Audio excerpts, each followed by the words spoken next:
নমস্কার, আমি সুপর্ণা রান্নাঘরে আরেকটা রেসিপি নিয়ে চলে এলাম।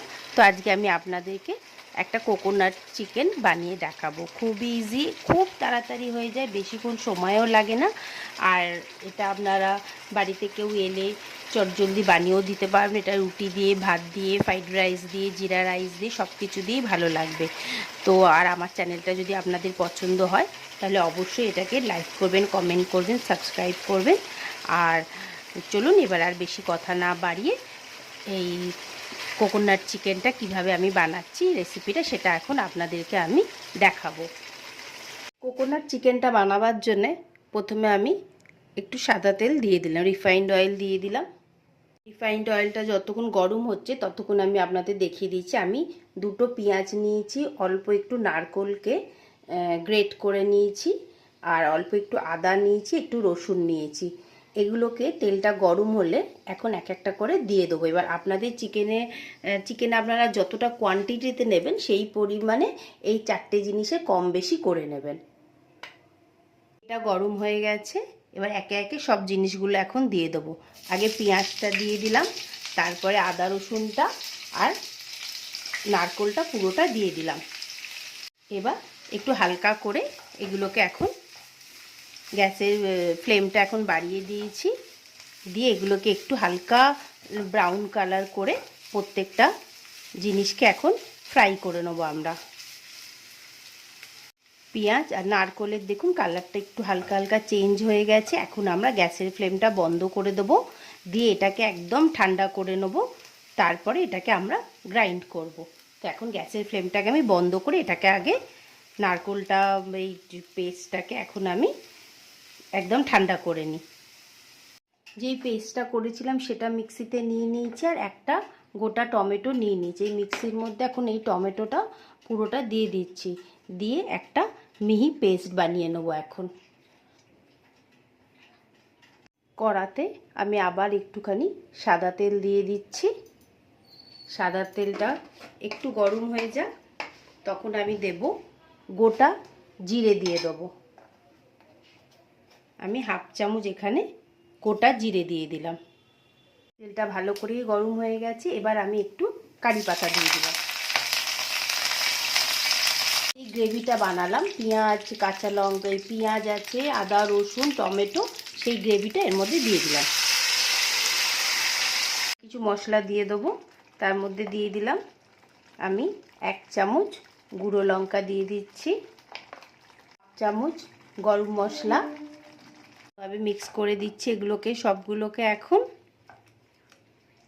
গ্যাসের ফ্লেমটাকে আমি জোরে করেই রেখেছি। খুবই টেস্টি হয় এটা, আপনারা রুটি দিয়ে খেতে পারবেন, ফ্রাইড রাইস দিয়ে খেতে পারবেন, শুধু ভাত দিয়েও খেতে পারবেন। অল্প একটু হলুদ দিয়ে দিলাম,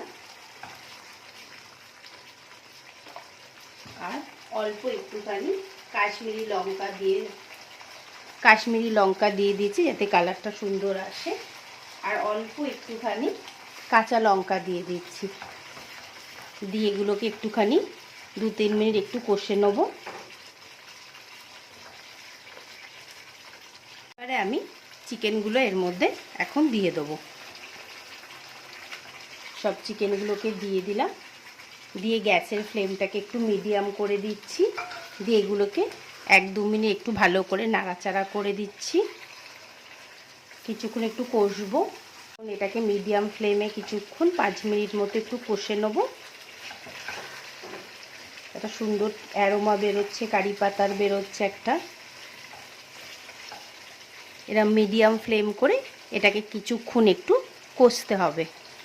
সব সময় তো আমরা একঘেয়ে চিকেন খেয়েই থাকি, একটু যদি টেস্ট বদলে যায় বাড়িরও সকলকে খেতে ভালো লাগবে, আমাদেরও ভালো লাগবে।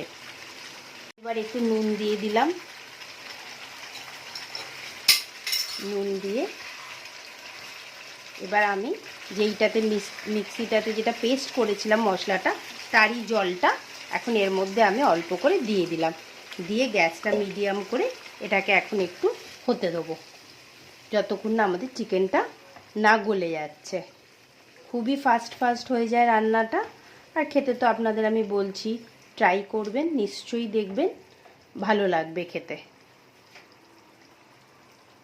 10 মিনিট মতো হয়ে গেছে, একবার চিকেনটা চেক করে নিই। একটু সময় লাগবে যতক্ষণ না আমাদের চিকেনটা পুরোটা না গলে না যাচ্ছে। চিকেনগুলোকে একটু ওলট পালট করে দেবো।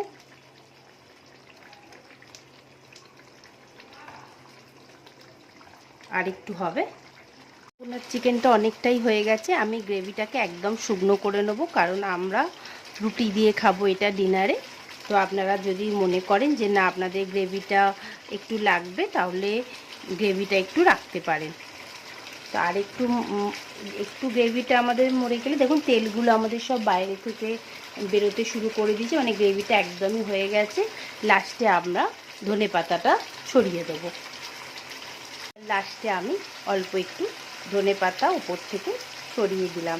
আপনাদের রেসিপিটা কেমন লাগলো অবশ্যই বানাবেন, আর আপনারা বাড়িতে এটা কী দিয়ে খেতে পছন্দ করবে সেটা আমাকে কমেন্টে জানাবেন।